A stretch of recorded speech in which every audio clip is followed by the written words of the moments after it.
Hey guys, this is just going to be a really short video to talk about the events of last night. So, someone was clearly very unpleased with the video I put out yesterday, and I do understand that. I said that we are finally going to prosecute the psychopaths who are running this sick program, and I meant it. I meant it, okay? When I said we're not going to allow them to get off free the way they did back during the days of MK Ultra and COINTELPRO and the Stasi, in East Germany. I meant it. I meant it. This time, the psychopaths who terrorize psychologically, emotionally, physically, in every possible way, who terrorize humanity will pay a price for it. Okay?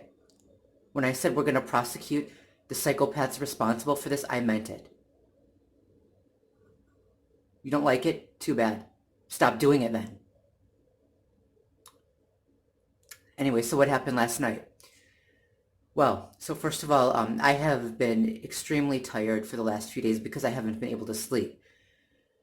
I have not gotten much sleep in the last few weeks really. So last night I was out cold. I was out cold almost as soon as my head hit the pillow. But at some point in the middle of the night, I woke up to hear my mother rustling around and moving things around, and I was so groggy. I asked her, I'm not even sure I was completely coherent, but I asked her, what's going on? And she said that someone had come and pounded on the door very loud, and she was afraid they were going to get in. No, I didn't hear it happen because I was, and I don't know, maybe I had woken up right after that. I don't know, but I believe her because I know they've done it in the past. They've come and pounded on the door and they've run off, right? And in one case, they actually had some guy walk in. And when they, in the cases where they pounded and ran off, I once caught a woman, doing that. And as far as the guy, who actually managed to get in here, the whoever was organizing this and giving him the orders knew that I was here. So they were setting him up too, I think, right? Because they knew that I would catch him. So anyway, so last night I asked, I asked my mother, well, is this door still locked? And she said yes. And I said, is the duct tape still sealed? And she said yes, because what I've been doing is I've taken duct tape and I've sealed the door to the, in the door frame, so that if someone were, and that's of course when we're here, so that if someone were to come in when we're asleep, we would know it because the tape would be broken, right? They can't put that back when they leave. It doesn't work that way. So the tape was still sealed, so they didn't get in. And I don't know, I went back to sleep. Doors locked, doors closed, tape is sealed. But when I woke up this morning, I was kind of panicky. Got a pretty good night's sleep, I think. And then, it kind of clicked. Oh shit, what happened last night? And once I started, thinking about it this morning, I figured it was just retaliation for the video I made yesterday. And all that tells me is that what I'm doing is I'm coming closer to actually being able to stop this crime from being committed, not just against me, but against all of the targets, right? We are coming closer to stopping this. We're coming closer to putting the truth out there, to getting the evidence we need, right? And to stopping this once and for all, and finally to prosecuting those involved, the psychopaths running this. That's what this tells me. As far as what I'm going to do at home, I don't know, because what I need is to get some kind of security system with audio and video that doesn't rely on internet or Wi-Fi. Because hang on. Sorry, I stopped filming for a recording for a second because my mom came in. All right. So what I need to do is get some kind of, security system, audio and, video and audio that records constantly, that doesn't use Wi-Fi, because what they can do is they can just turn the Wi-Fi off, do what they want to do, and then turn it back on, right? So I need to get that, because what I have to do is film 24/7, because, when they come and pound on the door and run off, or, if someone comes in, they don't do it every single day, all day long, and, it happens once in a while. So in order to catch them in the act, I have to be filming 24/7. So that's going to be an issue. The second thing is, I have to check the legalities of filming out into the hallway, because even though our apartment isn't quite facing, another apartment, there are still other apartments close by, and there's foot traffic from those apartments coming and going. So I'm not even sure if it's legal to film out in the hallway. And obviously, I don't want to do anything that could give these psychopaths a real excuse to report me, right? And they're already falsely accusing me of things and writing me up on false reports. So I don't want to give them something legitimate. It's gonna be difficult, but I'm gonna try to get the evidence of this too. I'm gonna, I don't know.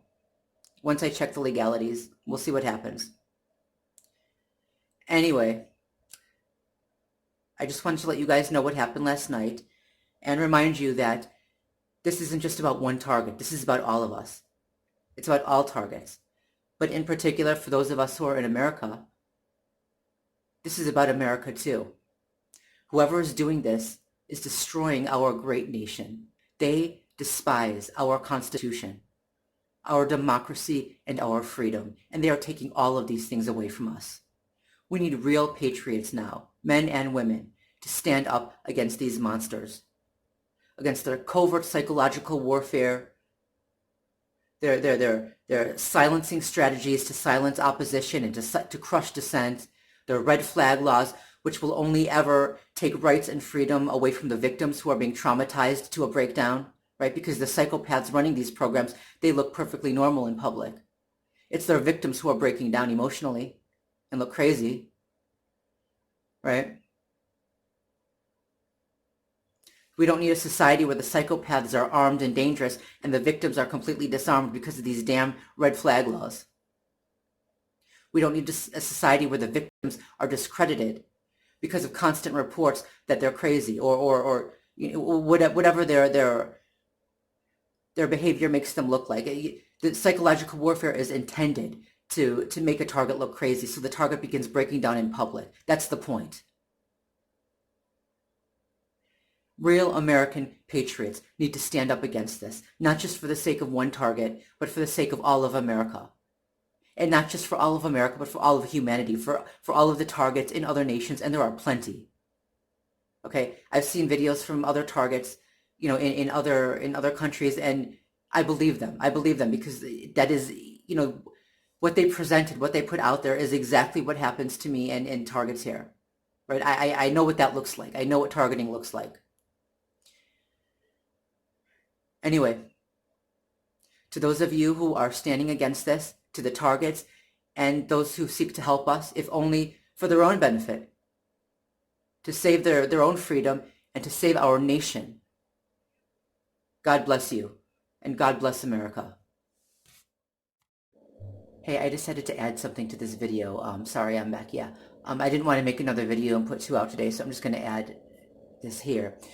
So, in the building where I live with my mother, they have what is essentially, they have bed bug inspections to make sure that, everything is clean and safe for everybody.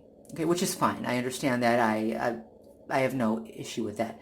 The problem is when that happens, everybody has to leave their apartment, and people come in and inspect for the bed bugs. So it's done in 2 parts. First, someone comes in and looks around, right, to make sure he doesn't see anything weird, and then someone comes in with a dog and has the dog sniff around for bed bugs, which is fine. We've never had issues before. I don't think. Well, actually, I'm not entirely sure. So there are 2 people who come in. The second guy who comes in with the dog is usually okay. He's never done anything wrong.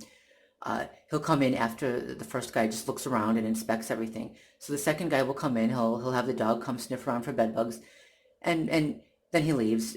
No harm done. Everything is fine. And that happened today too. No harm done. He was fine.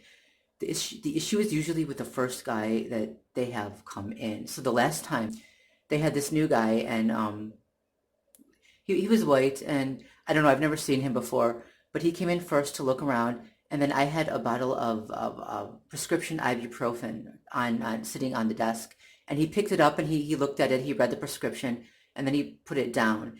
And my camera was not that great. I had a camera. We're not allowed to be in the apartment, but I set up a GoPro when this is going on to film the interior of the apartment, but it doesn't film into the kitchen or into the bathroom. That's the problem. But the last time, it was the white guy who came in before the guy with the dog, right? So it was the white guy who came in to just look around, and yeah, he actually picked up my prescription bottle and read the prescription and then put it back down. And I had a bag of change sitting on the counter. It looked like his hand was over in that area. I don't know if he took any, right? So that happened then. So what happened today? Well, the same thing, the guy with the dog came in second and he was fine, right? He came in, he left, everything was fine. It was the first guy who came in who was acting a little strange. So he, and again, I've never seen this new guy before. He's white, bald or balding, looked maybe in his late 20s, early 30s, pretty thin.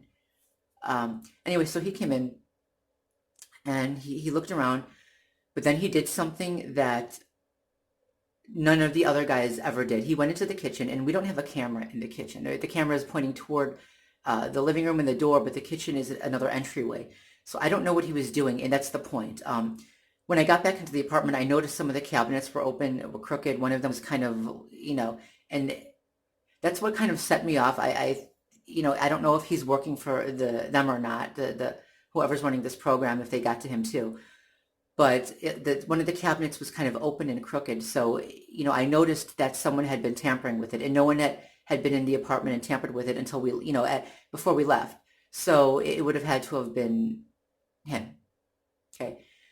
So I don't know if he left it that way for me to see and to then start worrying over when I got back. But when I checked the GoPro, I noticed that he did go into the kitchen. He did. And I heard cabinets opening and cabinets closing, and I'm not entirely sure what he was doing. It's a good thing that the water I have, I have extra water, and food, and the food is in cans, and the water is in sealed bottles, where he would have really had to work to open the plastic and then the water and everything else. So, certain things I know he couldn't have tampered with if he tampered with anything. And the whole point is not knowing, right? That's the whole point. Maybe he didn't tamper with anything, and this is just all of it is just to cause me to worry and to cause my mother to worry, because we don't know. We will never know. So now I'm going to have to, next time, and they do this every few months, so I'm going to have to, when you're in a situation like this and you actually have to leave your apartment and have other people come in, you never know what they're going to do. You really do have to have cameras over every single area. And so that's the mistake I made. I just had it in the main room, and, from the living room pointing to the door, because until today, they really never went into other areas. One guy a few times back walked into the bathroom and walked out, but he was only there for a few seconds, so he really couldn't have done much. Yeah, but this guy stayed in the kitchen and started tampering with things and opening cabinets, and I don't know what he did. I'll never know what he did. I'm gonna throw out anything that we have that's open, because he was in there for a while, a few minutes, and there's no reason to be in there for a few minutes. All right, our kitchen is neat. Everything is stacked neatly, so there's nothing really to look at there. Anyway, I'm adding this, really. It's for my own safety and for my mother's safety, just so that people know what's going on. I think at some point we are going to have to move, and 'cause we can't keep doing this every few months. And two, they keep raising the rent close to $100 every month. I think it was $80, an $80 raise this. I'm not every month. I'm sorry, every year. They raise the rent close to $80, close to $100 every year. So yeah, we can't do this. And it's going to be difficult having to move with an elderly woman. But even the yearly rent raises alone, are forcing us out of here. And I know a lot of people leave for that reason, just because they raise the rent so high every year. I don't know what we're going to do. This is getting harder and harder. Anyway, I'm done for real this time. Peace.